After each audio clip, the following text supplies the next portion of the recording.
Jim! Christmas! I want you to look at that sucker. Boy, man, that's a great buck. Look how weird that is. That one side's all messed up, but I want you to look at that side. Man, that's just a neat buck. I don't care. I'm telling you what. I mean, that buck I was watching him is just too far. It looked like a big 5x5. I didn't have my spotting scope put on him. He was just too far for me to shoot at when I'm shotgun hunting, you know. But I watched him, and man, he was a big old white boy. He's a great deer. And then this sucker come out, and I tell you what, this deer is just great in his own way. That is really, look at the mass. That is a great buck. Boy, I love the bucks up in this country. I want you to look how big-bodied, dark, an old big mature buck. And man, look at these cut marks here. We knocked all the hair off of him. That sucker, he's been fighting. And there's a lot of people, deer, a lot of deer to be fighting with, isn't it? Of course, that one big bruiser, and he was chasing around those, but there was a lot of bucks in his pocket, and they're coming out, and they were rutting in this. This is where they were rutting right in along these edges, all these rubs. And so all I did was, I just got up here just as close to the edge, and I'm shotgunning, so I got to get just as close as I could, because there wasn't no way to shoot all the way across that field. Man, if I'd been, you know, I hate to say it, but if I'd been 300 mag hunting, if I had my Dakota, the hunt would have been over when that big 5x5 was out there chasing them does around. I'd have whomped him, you know, but he was just too far. You know, that's the one thing about shotgun hunting. And of course, you know, let me tell you something.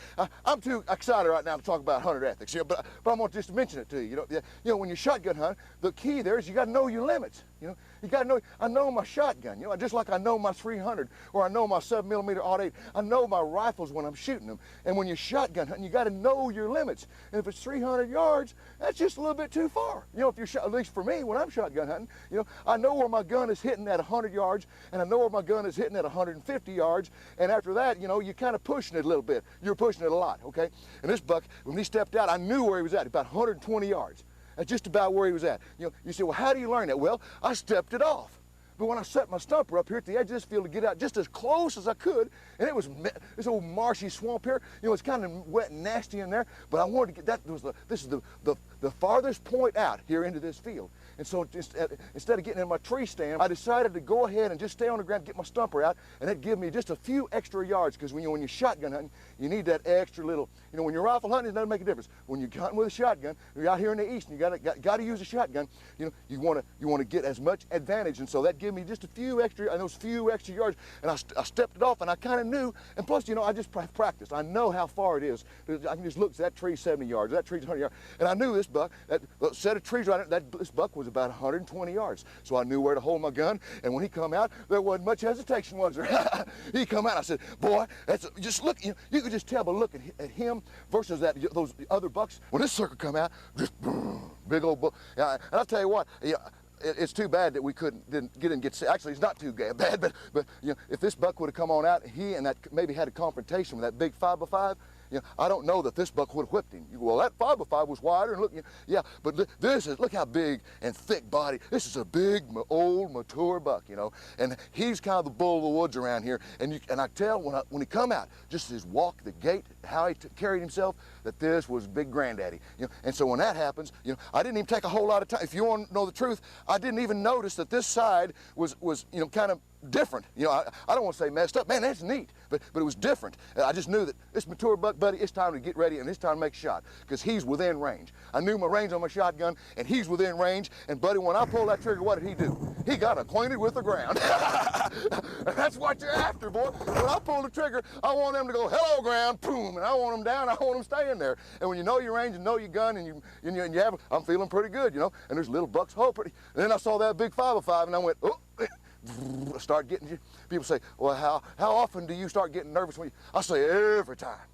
Why do you think I'm out here? I get nervous every time. I get buck fever every time. I get buck fever every time. That's why I drive the miles and I spend the time. That's why I devote so much of my life to this thing, because that's a driving force for me. And I'm just going to bet it's a driving force for you too. Other than that, you just stay in bed 4:30 instead of getting up and going there. You know, it's a driving force. You know, I'm shaking you, and boy, but when you put it all together and pull that trigger, man, he hits the ground. Woo, son! That's what it's all about. You know, it's one thing about the East. The whitetail hunting has never been better. The whitetail, the populations have never been higher. The quality of trophy bucks has never been better since the Pilgrims landed here. You say, oh, I wish I'd have been here when the Pilgrims were here. Why? There wasn't very many deer here then.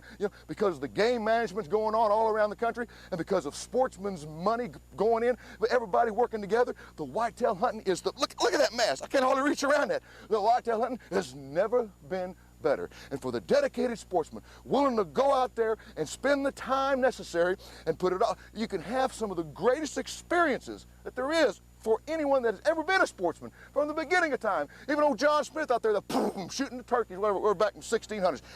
Nothing compares to right now today. And if you aren't out there taking advantage of it and taking those experiences for yourself, you're missing the boat. Don't do it. Get on that big boat, that one we're on. And I'm going to be right at the front leading the charge. Let's go, hunters. Let's go have some whitetail experiences. Stuff that money can't buy. You say, well, I'm fired up. Can you tell? I get fired up doing this. There ain't nothing like it, honey.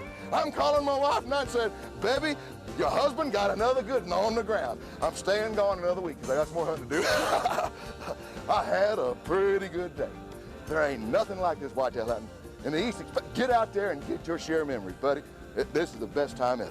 Jiminy Christmas, what a buck. I believe he's going to go on the wall. I do. Son, heck of a deer, heck of a day.